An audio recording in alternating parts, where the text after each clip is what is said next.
Hello students, welcome to TSET classes.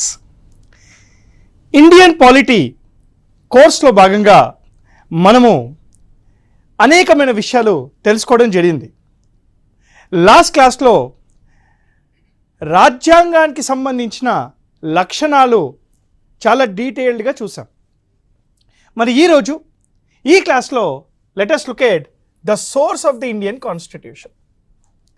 Source of the Indian Constitution is very important topic, sir. మనకి constitution of India చూసుకుంటే constitution of ఇండియాలో parts ఉంటాయి, right, articles ఉంటాయి, schedules కూడా ఉంటాయి. There are 25 parts in the constitution, 395 articles in the Indian constitution.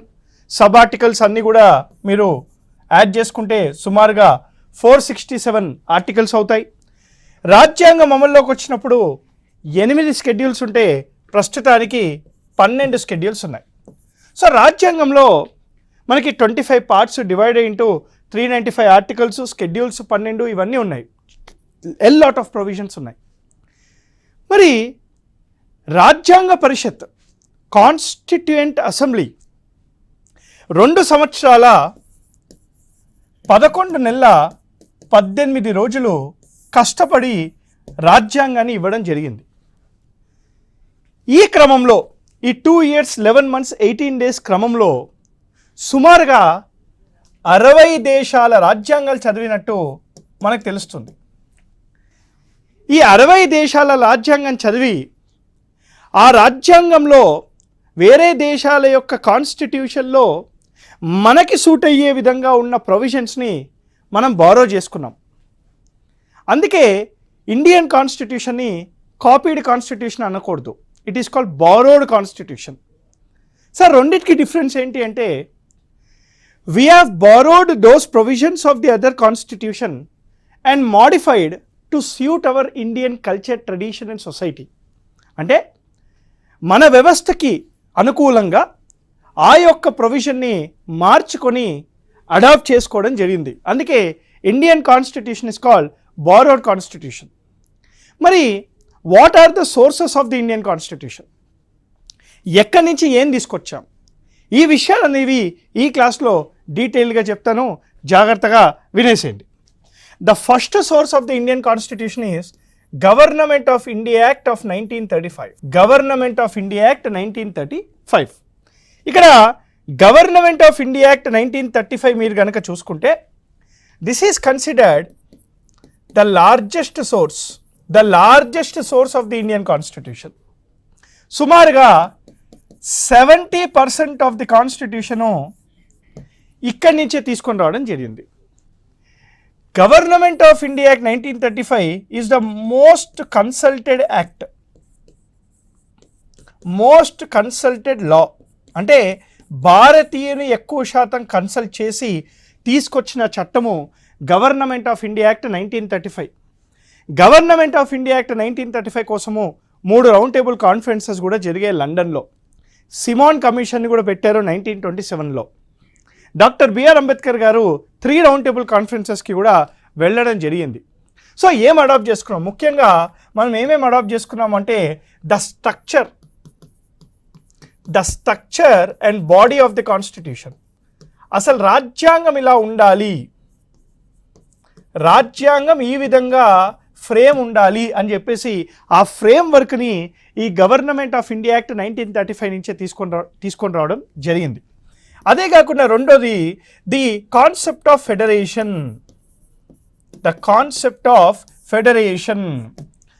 Government of India act 1935 promised an all India federation.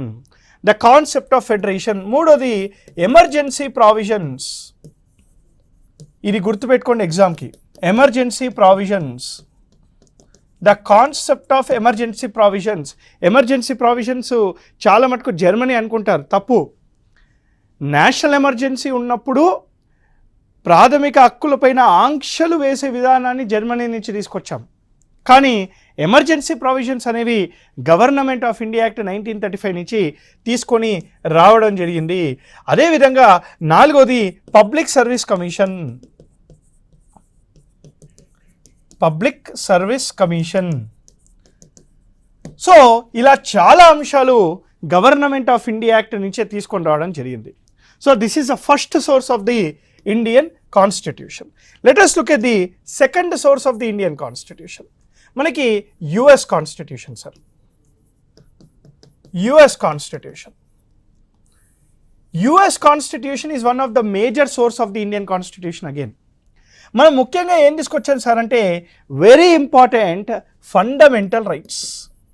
The concept of fundamental rights. The concept of fundamental rights, right? The concept of fundamental rights. ఇక్కడ మనకు article 12 to 35 ఏవైతే fundamental rights ఉన్నాయో ఈ fundamental రైట్స్ని US కాన్స్టిట్యూషన్లో ప్రాథమిక హక్కులని bill of rights అని అంటారు. ఈ bill of rights which are guaranteed from the కాన్స్టిట్యూషన్ని మనం భారత రాజ్యాంగంలో article 12 to 35 part 3 of the కాన్స్టిట్యూషన్లో తీసుకొని రావడం జరిగింది. The second one we bought is the office of vice president. ఇండియాకి ఒక వైస్ ప్రెసిడెంట్ ఉండాలి. Article 63 of the constitution says there shall be a vice president for India. Backup post అనమాట. ఈ vice president అనే పోస్ట్ని కూడా అమెరికన్ కాన్స్టిట్యూషన్ నుంచే తీసుకొని రావడం జరిగింది.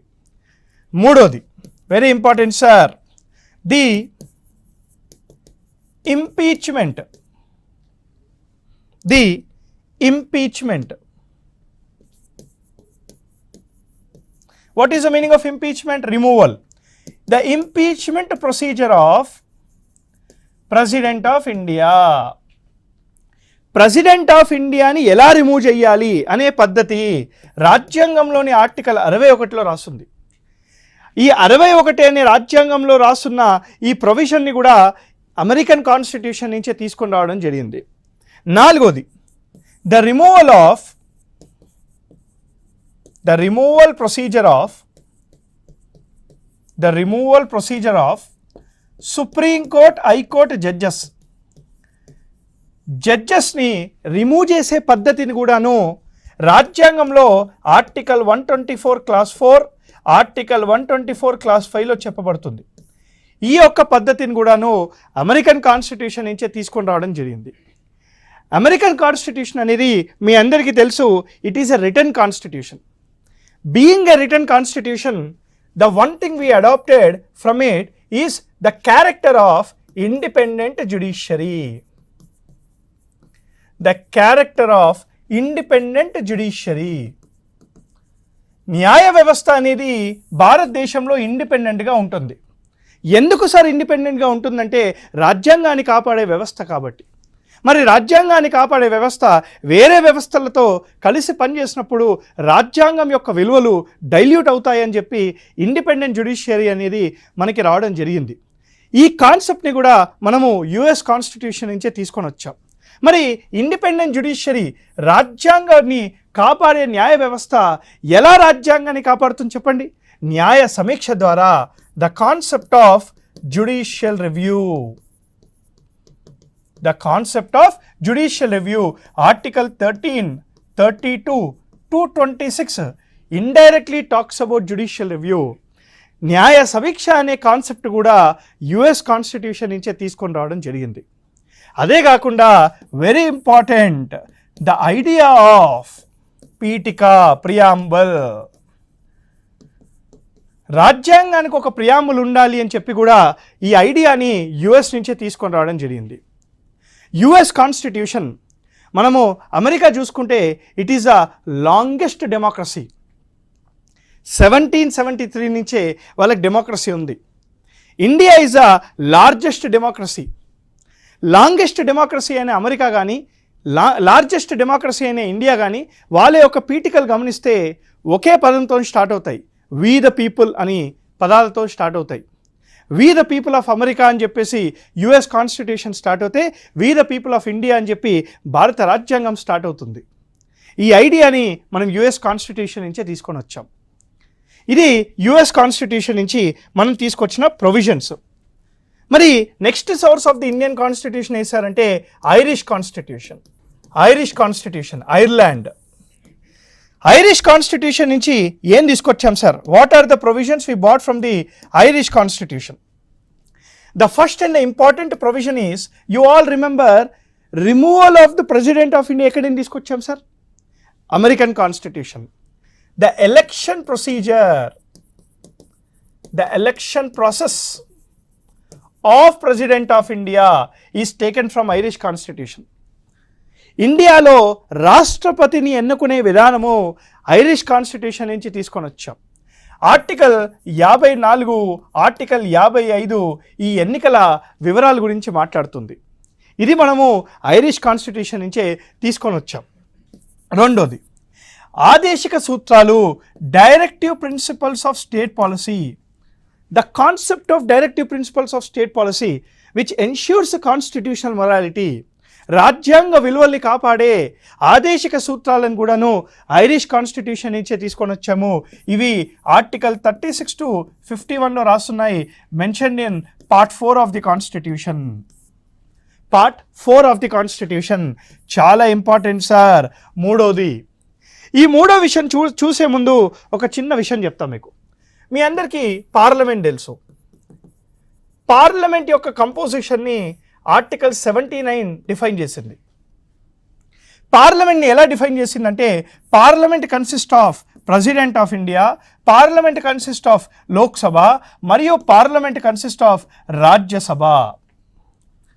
రాజ్యసభలో there are 2 types of members, elected members మరియు nominated members. There are 2 types of members in the parliament. One is elected members, second one is nominated members. It is the president of India. It is the president of India who has the authority to nominate up to 12 members to Rajya Sabha.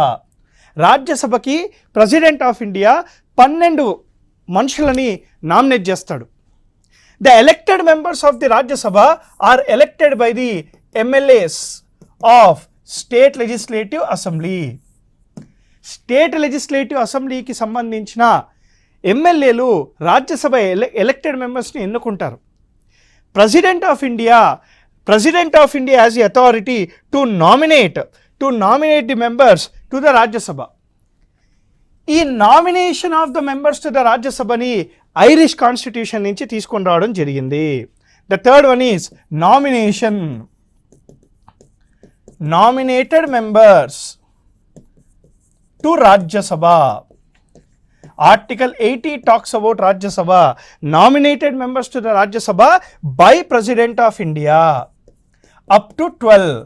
ఈ యొక్క ప్రక్రియని ఎక్కడి నుంచి తీసుకొచ్చాం sir మనము? We bought this from the Irish constitution. మరి sir ఇది బాగానే ఉంది. మరి what is the next source? The fourth source we have is South African constitution. South African constitution నుంచి మనం ఏం తీసుకొచ్చాం? సౌత్ ఆఫ్రికన్ కాన్స్టిట్యూషన్ నుంచి 2 ముఖ్యమైన అంశాలను తీసుకొచ్చాం సార్ మనం. 2 ముఖ్యమైన అంశాలు. ఒకటి ఇందాక చెప్పాను, గుర్తుందా? రాజ్యసభలో 2 types ఆఫ్ మెంబర్స్ ఉంటారు. ఒకటి elected members, 2 nominated members. Nominated members ఎక్కడి నుంచి తీసుకొచ్చాము? Irish constitution. The elected members of the Rajya Sabha, the elected members of the Rajya Sabha అనే పద్ధతి, the elected members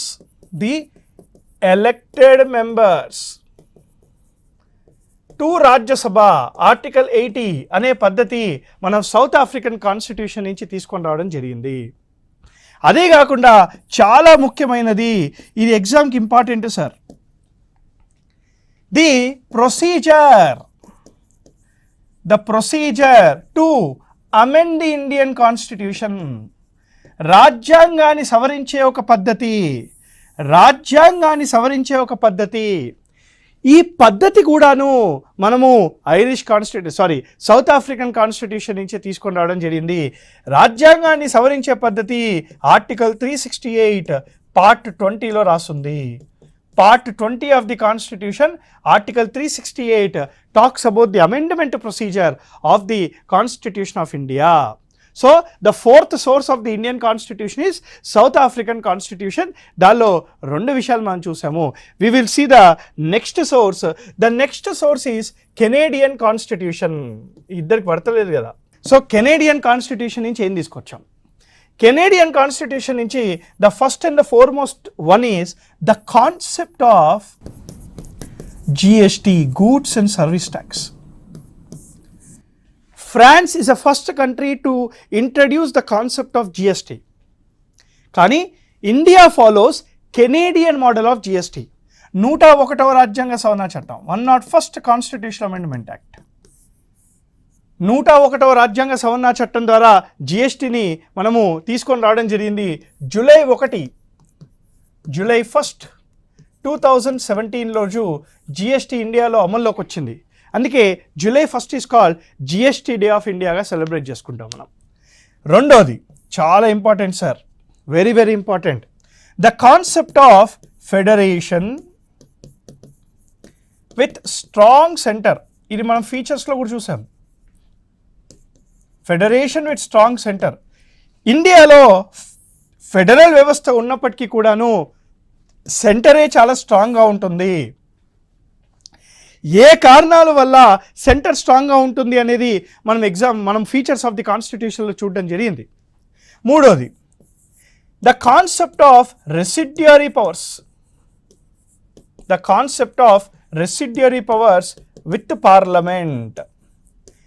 residuary powers జనరల్గా స్టేట్స్కి ఉండాలి, కానీ ఇండియాలో పార్లమెంట్కి ఉంటుంది as per article 248 of the Indian constitution.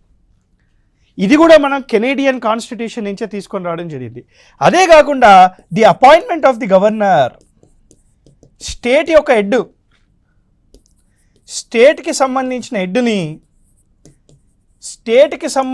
హెడ్ని president of India appoint చేస్తాడు. ఇక్కడ కూడా కేంద్రం రాష్ట్రాలలో ఎంక్రోచ్ చేస్తుంది. The appointment of the governor discussed in article 155 is also taken from the Canadian constitution.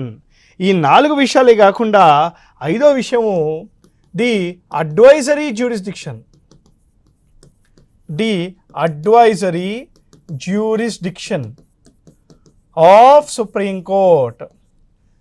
President of India ఎప్పుడైనా సలహాలు అడిగితే సుప్రీంకోర్టు ఎప్పటికప్పుడు సలహాలు ఇవ్వాలి. దాన్నే అడ్వైజరీ పరిధి ఆఫ్ సుప్రీంకోర్ట్ అని అంటారు. ఇది ఆర్టికల్ 143లో డిస్కస్ చేయబడింది. ఆర్టికల్ 143లో డిస్కస్ చేసిన advisory jurisdiction of the Supreme Court కూడా కెనేడియన్ కాన్స్టిట్యూషన్ నుంచే తీసుకొని రావడం జరిగింది. Very important for the exam. So this is the Canadian constitution, the 5th source of the Indian Constitution. The 6th source of the Indian Constitution చూడండి. The 6th source of the Indian Constitution we have is Australian Constitution. Australian Constitution. మరి Australian constitution నుంచి మనం ఏం తీసుకొచ్చాం? ముఖ్యంగా 3 విషయాలు తీసుకొని రావడం జరిగింది. చాలా ఇంపార్టెంట్ సార్. ఇది కొంచెం ఈ ఏరియా అనేది టచ్ చేయడు కాబట్టి అడిగే అవకాశాలు ఉన్నాయి. ఆస్ట్రేలియా నుంచి ఏం తీసుకొచ్చా అని చెప్పేసి. 1, the concept of concurrent list. The concept of concurrent list discussed in article 246. Article 246లో రాసిన కంకరెంట్ లిస్ట్ యొక్క వివరాలు కూడాను మనము ఈ ఆస్ట్రేలియన్ కాన్స్టిట్యూషన్ నుంచే తీసుకొని రావడం జరిగింది. కంకరెంట్ లిస్ట్ విషయాలు మనకి Schedule 7లో కూడా కనపడతాయి. Schedule 7 also talks about the concurrent list, right. రెండోది sir, very important, interstate free trade. ఇండియాలో రాజ్యాలకి మధ్యలో ఫ్రీ ట్రేడ్ ఉంటుంది. ఇలా రాజ్యాలకి మధ్యలో ఫ్రీ ట్రేడ్ అనేది ఆర్టికల్ 301లో డిస్కస్ చేయబడింది. Article 302 provides parliament authority to impose restrictions on interstate free trade. Similarly article 304 provides authority to the state legislature to impose restrictions on the interstate trade. ఈ interstate free trade అనేది ఉండాలని చెప్పేసి Australian constitution నుంచే మనము adapt చేసుకోవడం జరిగింది. Now the third one, very very important for the exam, is the concept of joint sitting of the parliament. Joint sitting of the parliament. పార్లమెంట్లో ఉండే లోక్సభ మరియు రాజ్యసభ ఒక బిల్లు పైన ఇద్దరికి అభిప్రాయ భేదం వచ్చినప్పుడు president of India can call for a joint sitting of the parliament. అంటే లోక్సభ మరియు రాజ్యసభ సభ్యులు ఇద్దరూ కలిసి కూర్చోవచ్చు. Who presides over the joint sitting of the parliament? The speaker of the Lok Sabha. The Speaker of the Lok Sabha presides over the joint sitting of the Parliament. Joint sitting of the Parliament is discussed in Article 108 of the Indian Constitution. ఇప్పటి వరకు 3 joint sitting of the parliaments జరిగాయి. Last joint sitting of the parliament 2002 prevention of terrorism act, POTA act మీద చేశారు. 2002లో last joint sitting అనేది మనం చూడడం జరిగింది. Whenever there is a deadlock between Lok Sabha and Rajya Sabha on a particular ordinary bill, then the President of India can call for the joint sitting preceded by the Speaker of the Lok Sabha to decide what to do on the bill. Till now, there are 3 joint sittings held in India, the last being in 2002. Okay, ఇది గుర్తుపెట్టుకోండి ఎగ్జామ్కి. Joint sitting of the parliament అనే provision కూడా Australian constitution నుంచే తీసుకొని రావడం జరిగింది. మరి 7th source of the Indian constitution France or French constitution. మనము ఫ్రెంచ్ కాన్స్టిట్యూషన్ నుంచి 2 విషయాలు తీసుకొచ్చాం sir. There are 2 things we bought from the French constitution. The first one is the concept of equality, liberty, fraternity. The concept of liberty, equality and fraternity in the preamble. పీఠికలో in preamble. స్వేచ్ఛ, సమానత్వము, సోదరభావము. ఈ 3 అంశాలు India got inspired from French revolution. ఏదైతే French revolution మనం చూసామో దాని నుంచి ఇన్స్పైర్ అయ్యి మనము ఫ్రెంచ్ కాన్స్టిట్యూషన్ నుంచి ఈ 3 విషయాలు కూడా మన పీఠికలో తీసుకొని రావడం జరిగింది. అదేవిధంగా రెండోది the concept of tribunals. The concept of tribunals, fast track courts. భారత రాజ్యాంగంలో ఆర్టికల్ 323A, ఆర్టికల్ 323B ఇవి 2 కూడాను ట్రైబ్యునల్స్ గురించి మాట్లాడతాయి. ఈ 2 ఆర్టికల్స్ని 42వ రాజ్యాంగ సవరణ చట్టము 1976 ద్వారా యాడ్ చేశారు. ఈ ట్రైబ్యునల్స్ అనే కాన్సెప్టు ఫ్రెంచ్ రెవల్యూషన్ ద్వారానే మనకి ఫోకస్లోకి వచ్చింది. ఈ కాన్సెప్ట్ని కూడా భారత రాజ్యాంగము అడాప్ట్ చేసుకోవడం జరిగింది. This is the 7th source of the Indian constitution. The 8th one being again the Russian constitution. USSR అని అంటారు దీన్ని, యుఎస్ఎస్ఆర్, సోవియట్ యూనియన్ కాన్స్టిట్యూషన్. ఇండియాకి చాలా ఫేవరెట్ ఇది. The first one as part of the Russian constitution we have adopted is the concept of fundamental duties. The concept of fundamental duties. ప్రాథమిక బాధ్యతలు, హక్కులు కాదు. హక్కులు అమెరికా ఇచ్చింది, బాధ్యతలు రష్యా ఇచ్చింది. 2 మనం పాటించాలి. వాళ్ళు వీళ్ళు ఇచ్చింది మనం ఎందుకు పాటిస్తాం? Fundamental duties. Part 4A of the Constitution, Article 51 capital A talks about fundamental duties. As on today, there are 11 fundamental duties. As recommended by Swaran Singh committee మనకి 11 ప్రాథమిక బాధ్యతలు ఉన్నాయి. ఆ బాధ్యతలు కూడా ఏదో పొద్దుగాలే లేవాలి, హెల్దీగా ఉండాలి, ఇట్లాంటివి ఏమి ఉండవు. రాజ్యాంగాన్ని రెస్పెక్ట్ చేయాలి, దేశాన్ని కాపాడాలి, ఆడవాళ్ళకి రెస్పెక్ట్ ఇవ్వాలి, ఇలాంటివే ఉంటాయి. అది కూడా మనం చేయం కదా, whatever it is. So fundamental duties part 4A of the constitution article 51 capital ఏలో మనకి చెప్పడం జరిగింది. This we bought it from Russian constitution. Russian కాన్స్టిట్యూషన్లో we have also bought the concept of justice in preamble. The concept of justice in the preamble, right? Nyayamu.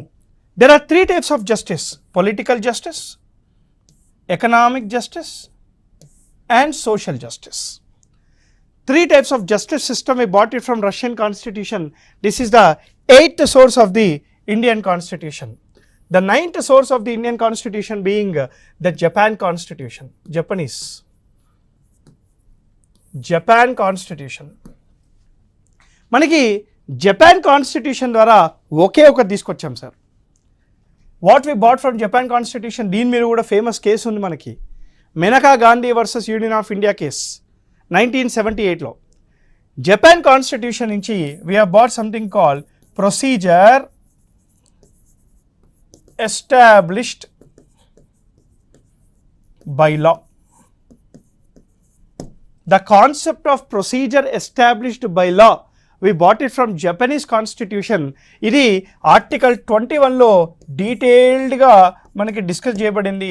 మెనకా Gandhi versus Indira Gandhi కేసులో golden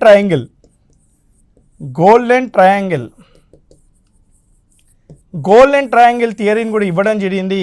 ఈ golden triangle theory ప్రకారంగా ఏదైనా చట్టము మంచి చట్టమా లేదా తెలియాలి అంటే అది ఆర్టికల్ 19, ఆర్టికల్ 21, ఆర్టికల్ 14కి అనుకూలంగా ఉండాలి. ఈ 3 ఆర్టికల్స్కి ఏ ఒక్క ఆర్టికల్కి అనుకూలంగా లేకపోయినా ఆ చట్టాన్ని ఇన్వాలిడ్గా డిక్లేర్ చేయాలి అని చెప్పేసి మనకి తెలుస్తుంది ఈ మెనకా గాంధీ కేసులో గోల్డెన్ ట్రయాంగిల్ థియరీ ప్రకారంగా. ఇది 9వది చాలా important. The 10th source of the Indian Constitution. The 10th source of the Indian Constitution being your Britain or British Constitution. 300 సంవత్సరాల పైగా పరిపాలించిన బ్రిటిష్ వాళ్ళ రాజ్యాంగం నుంచి చాలా విషయాలే తెలుసుకున్నాం సార్, చాలా విషయాలే తెచ్చుకున్నాం కూడా. ఏమేమి తీసుకొచ్చాం? బ్రిటిష్ కాన్స్టిట్యూషన్ నుంచి మనము చాలా విషయాలు తీసుకొచ్చాము, జాగ్రత్తగా వినాలి. The first one being the concept of parliamentary democracy. The concept of parliamentary democracy. భారతదేశంలో పార్లమెంటరీ వ్యవస్థ ఉండాలి, ప్రెసిడెన్షియల్ వ్యవస్థ కాకుండా పార్లమెంటరీ వ్యవస్థ ఉండాలి అనే విషయం కూడా బ్రిటిష్ వాళ్ళ నుంచే తీసుకొని రావడం జరిగింది. రెండోది the concept of rule of law. ఏవి డైసీ గారు ఇచ్చిన రూల్ ఆఫ్ లా అనే ప్రిన్సిపల్ ఆర్టికల్ 40లో డిస్కస్ చేయబడ్డ రూల్ ఆఫ్ లా అనే కాన్సెప్ట్ కూడా బ్రిటిష్ కాన్స్టిట్యూషన్ నుంచే మనము ఆర్టికల్ 14లో అడాప్ట్ చేసుకోవడం జరిగింది. The third one being fusion theory. Now what is the meaning of fusion theory? Fusion theory is between the general executive మరియు political executive. భారతదేశంలో మనకి council of ministers, మంత్రి మండలి మరియు బ్యూరోక్రాట్స్ ఇద్దరూ కలిసి పనిచేస్తారు. ఆ కలిసి పనిచేసే పద్ధతి కూడాను మనం బ్రిటిష్ కాన్స్టిట్యూషన్ నుంచే తీసుకొని రావడం జరిగింది. నాలుగోది మనకి parliamentary system, parliamentary devices. Parliament ఎలా నడవాలి, ఈ పార్లమెంటరీ డివైజెస్ ఏవేవి మనకి క్వశ్చన్ అవర్ కానివ్వండి, లేదా మోషన్స్ కానివ్వండి, అవిశ్వాస తీర్మానం కానివ్వండి, సెన్సర్ మోషన్ కానివ్వండి, ఈ పార్లమెంట్లో ఏ డివైజెస్ ఉండాలి అవి కూడా ఇక్కడి నుంచే తీసుకొచ్చాం. ఐదోది రాబ్కాబ్. Article 118 of the constitution discuss చేసే rules of procedure and conduct of the business. ఇది కూడా మనము బ్రిటిష్ కాన్స్టిట్యూషన్ నుంచే తీసుకొని వచ్చాం. ఆరోది the concept of writs. Article 32 మరియు ఆర్టికల్ 226లో మెన్షన్ చేసిన రిట్స్ అనే కాన్సెప్ట్. ఈ రిట్స్ అనే కాన్సెప్ట్ కూడాను మనము బ్రిటిష్ కాన్స్టిట్యూషన్ నుంచే తీసుకొని రావడం జరిగింది. There is something called the legislative procedure. Bills ఎలా పాస్ చేయాలి, ఈ బిల్లులు పాస్ చేసే విధానం కూడాను మనం బ్రిటిష్ కాన్స్టిట్యూషన్ నుంచే తీసుకొని రావడం జరిగింది. ఇలా చాలా అంశాలు, అనేకమైన అంశాలు మనము భారత రాజ్యాంగంలో డిఫరెంట్ సోర్సెస్ ద్వారా తీసుకొని రావడం జరిగింది. So Canadian constitution, Irish constitution, Britain constitution, Australian constitution, French constitution, లేదా యుఎస్ఎస్ఆర్, లేదా we have German constitution, right, south African constitution కానీ, లేదా we also have the British constitution కానివ్వండి, సో జపనీస్ కాన్స్టిట్యూషన్ కానివ్వండి, ఇలా అన్ని సోర్సెస్ కూడాను మనము we have bat it from the different sources of different countries and we have borrowed to our convenientగా మనం borrow చేసుకున్నాము. ఇది మన సోర్సెస్ ఆఫ్ ది కాన్స్టిట్యూషన్ అండి. మనము ఇండియన్ పాలిటీ సిరీస్ని కంటిన్యూ చేస్తూ నెక్స్ట్ క్లాస్లో నెక్స్ట్ టాపిక్తో మీ ముందు కలుస్తాను. Till then thank you very much. Happy learning. జై హింద్.